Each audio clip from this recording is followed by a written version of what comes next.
Now, we can take two approaches with our carburetor. This first one will focus on just looking at the carburetor. Say you encounter a problem of some sort and you need to get in there quickly and have a bit of a look and clean it out a bit. The second video that we'll do assumes that you've got one of these little gems, which is a service kit. This is if you would use this if your bike has done a phenomenal amount of kilometres or the carburetor is definitely malfunctioning. If you don't have one of these, then this is what this video is about. So let's start by having a look at the guts of it. The float chamber is probably where 90% of the action is. And you guys should have noted that I've actually cut open a cardboard box to give me a clean surface to work on. Make sure your hands are clean. When we're playing around with carburetors, we need to keep clean. In fact, if you're playing around with motors at all, you need to keep it clean.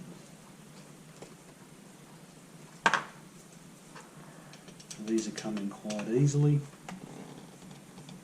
I've done harder carburetors recently, I can assure you. There we go.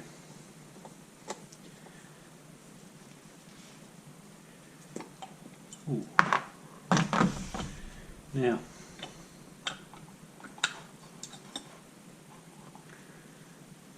the first thing we'll have a look at is the gasket there. The rubbery, wouldn't call it an O-ring because rings are round. Rubber gasket. So that's actually quite reusable, that. Have a look inside there though. Isn't it spotless? The only filter on our bike is the standard fuel strainer. There's no aftermarket filters. I find they tend to be bigger pains in the backside than they actually, any benefits that they would provide. Unless you're in an area where the local fuel is dodgy, in which case they suddenly become quite useful. There's absolutely no junk or gunk on the bottom of that chamber, and that's beautiful. There's our float mechanism. So basically your fuel goes in there through a passage, and there's a little needle and seat valve in there. And this, as the fuel level drops in the float chamber, you've got to remember that this sits like this. In fact, we've got a bit of a demonstration there. A few dribbles came out. As the float level drops, it allows fuel to come in. So this is a bike that has done however many kilometres. This is not the first time the carburetor has been opened up. A long time ago I changed that jet from the standard 108 to a 112. The reason for that is that to cope with Euro 3 emissions standards, which the 125E does, they had to jet them a little on the leaner side. So the 112 jet is just a little bit fatter, doesn't make any difference to the fuel economy. If I was going to be pressed as to any advantage at all in changing to a slightly bigger jet, I would say that the motor would run slightly cooler, and there probably would be a fractional power increase, but you would need an awfully sensitive dyno to detect it. So what we're going to do, I'm going to use a paper clip to push that little rod out of the way. Now the floats pivot on that, so we're going to push that out of the way, and we're going to put that where hopefully it won't roll too far. And we'll take out the float, and the needle, These are all in excellent condition. This carburetor would have just kept going, I'm pretty sure.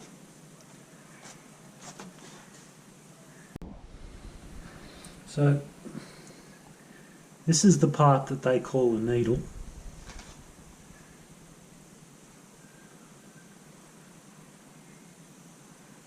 And I can see a fraction of wear on that. And that part there is the seat. And one goes inside the other. So you can imagine your fuel.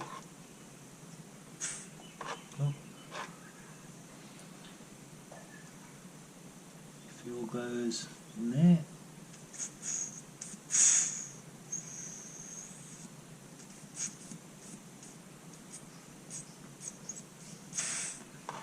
And as the seat presses against there, as the needle presses against the seat, the fuel supply is cut off, and that of course is when the float is being pushed up by a higher fuel level. I'm actually kind of impressed with the state of this carburetor, it's excellent.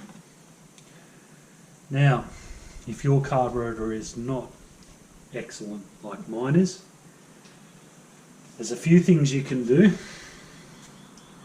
Proceed with caution, and one thing you definitely should not do is stick things inside the various jets, because if you scratch the inside of them, you're effectively changing the size.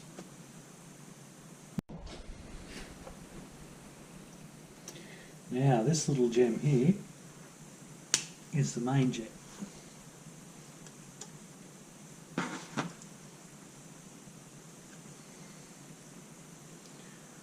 So here's a 112.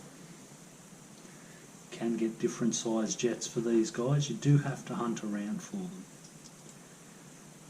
Put them over there. Now this little gem here is the slow jet. Oops.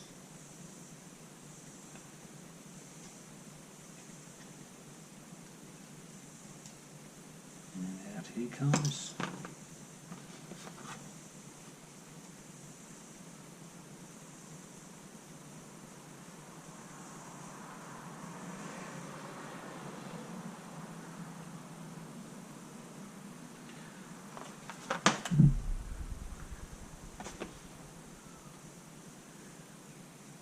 And that's basically the bottom of the whole device pulled apart.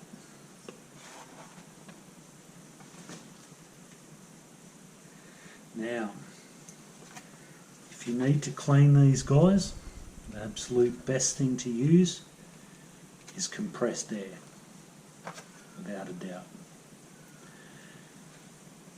Or blow through them. You can also throw them into clean petrol to soften up anything that might have dried up in there.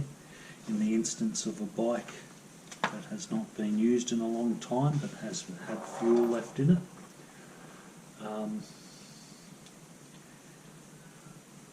Sticking things inside them is an absolute no-no. If you find that a jet is clogged to the point where you can't clean it easily, simply replace it. Honda stock jets for them.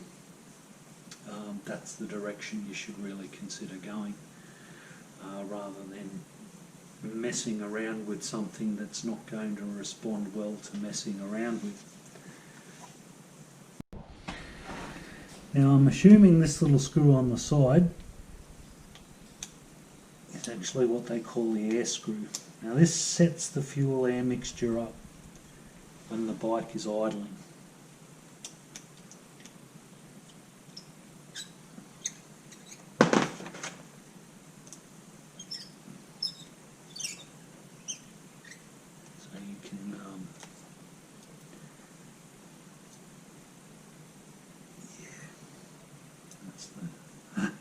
That's the mixture screw.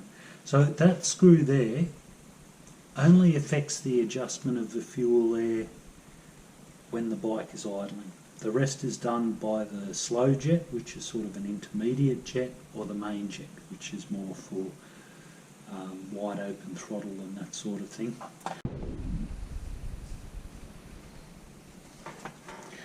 complicate it even further, to give you a kind of variable size venturi, there's also a plunger in this carburetor. Basically, the higher vacuum from higher revs opens this plunger up and effectively makes the size of the carburetor bigger. This is actually a really great system because the velocity through a smaller orifice like that means that your mixture is going to be better and more homogeneous, and of course when she's up and really running, and that slide is open, then effectively you've got all of the advantage of the size of the carburetor. So it's all about velocities, I guess. If you don't have a kit, that's as far as I'd recommend you take it. This slide is actually really good, so I'm very loath to interfere with my carburetor at all, to be honest. It's fine. So, if you've got compressed air, now is the time to blow it out.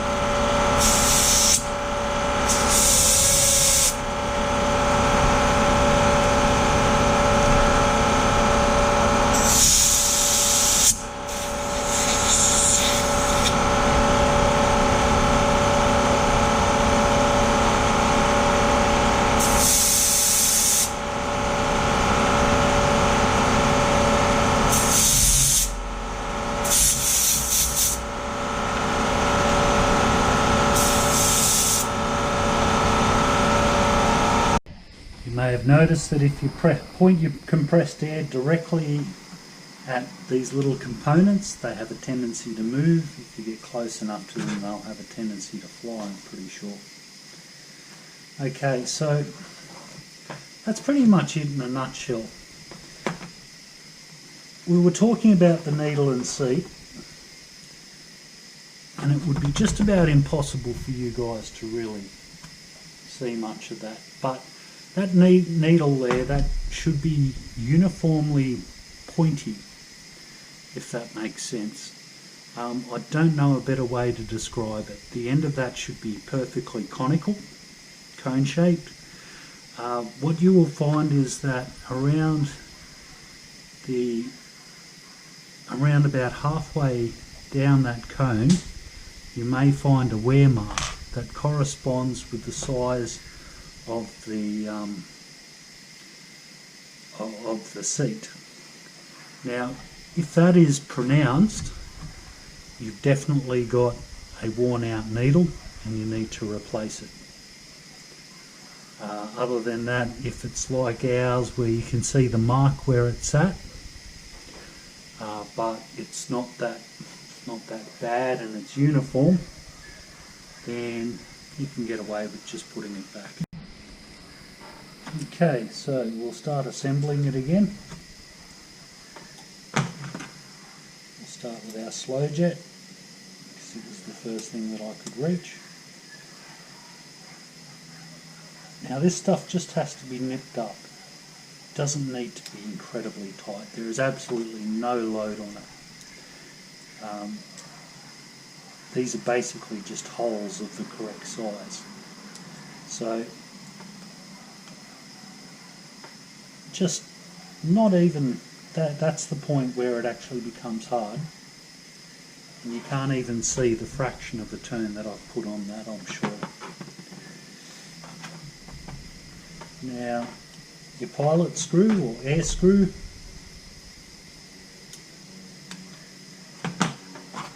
you should gently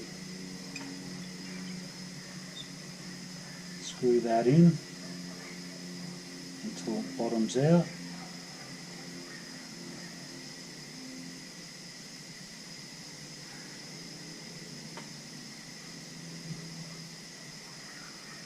I can feel a spring in there. Let's have a look.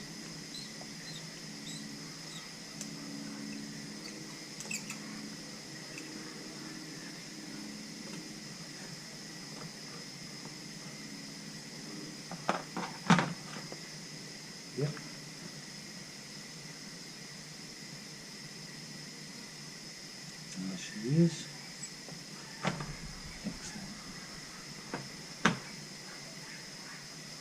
Okay, the reason why I mentioned that there's a spring in there is because I myself was wondering what stopped that from moving.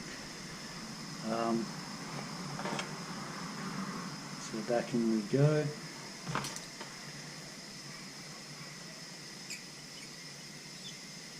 Now what you need to do is gently turn this, and then, because it's similar to the needle and seat, it has a pointy end that goes into an orifice.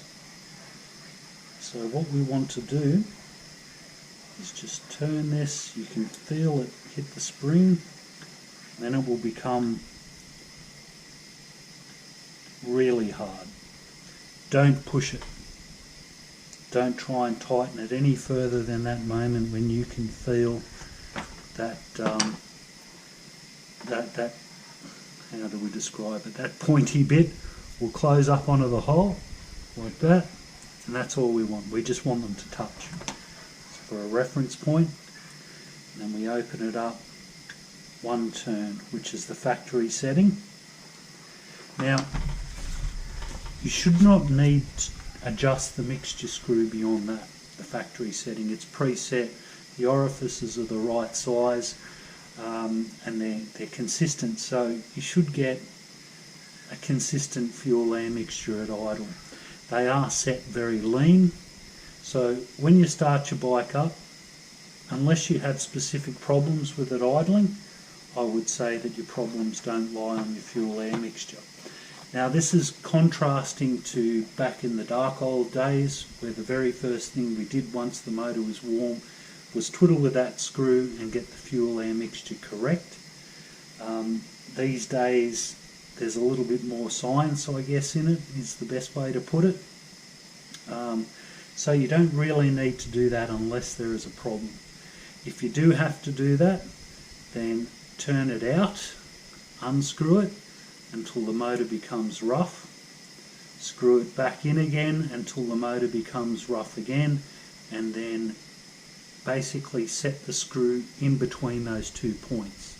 So if the point where the motor becomes rough when you wind it out is 1 turn away from the moment where it becomes rough when you screw it in, then you need to screw it in till it runs rough and then back it off half a turn, and that should give you a stable idle.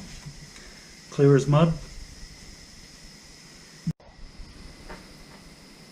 So in our float, you can actually see that you've got like a groove there. So your needle just needs to slide into that groove so that it's suspended there like that. And then you drop the needle into the orifice where the seat is. And then we pop our pin in there, which is going to be fun for somebody as blind as me. And there we go. Now, the float height should be about 12.5 millimeters plus or minus 0.5. So what we're actually measuring when we measure the float height on most carburetors is from the gasket face there to the back of the float there. So I'm going to do that.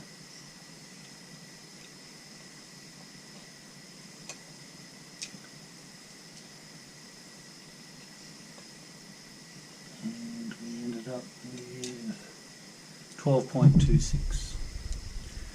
So all I've done there is get my trusty caliper, just measuring it there. Make sure that you measure squarely. You can even use a ruler for this.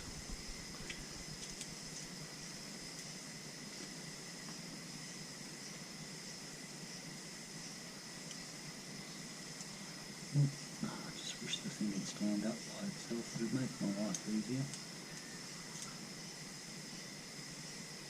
There we go, so just touching but not actually pushing the float. And that time I got 12.58, but to me that's just fine. Okay, so we checked that. That being the gasket. We were happy with that.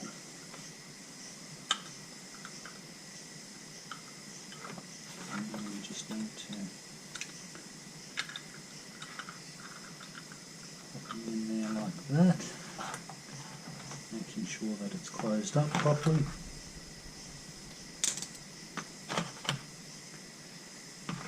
Now you're probably thinking, well, what do I do if I check my float height and it's wrong? If it's going to be wrong, it's going to be too small, because that would indicate that the needle and seat is worn. So it will be 12 or 11.5. Now if you get down to 11.5, that's probably still going to be okay. It will still work. You won't notice the difference either. Once you get below that though, you're starting to get to the point where you need to replace the needle in the very least. Check it again with the new needle. Hopefully you don't need a new carburetor. But that's a little bit quick and dirty, but that's it, basically ready to go back onto the bike. There isn't a great deal you can do in there.